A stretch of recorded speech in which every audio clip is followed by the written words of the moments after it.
अगर आप भी चाहते हैं कि आप सारी रात ही बारियां लगाते रहें तो ये वाला मेरा टोटका घर के अंदर बनाकर इस्तेमाल करें।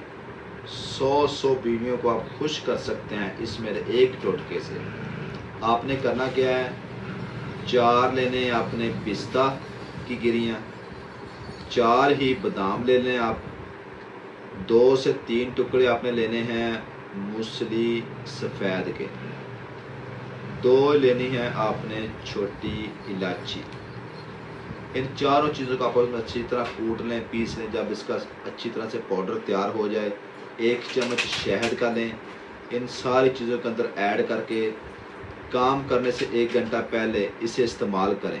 फिर रिज़ल्ट देखिएगा कि आपके अंदर इतनी पावर आएगी कि 100 घोड़े भी आपकी पावर से, यानी कि 100 घोड़ों जितनी पावर आपके अंदर आना शुरू हो जाएगी। वीडियो अच्छी लगे चैनल को सब्सक्राइब करेगा, वीडियो को लाइक कीजिए।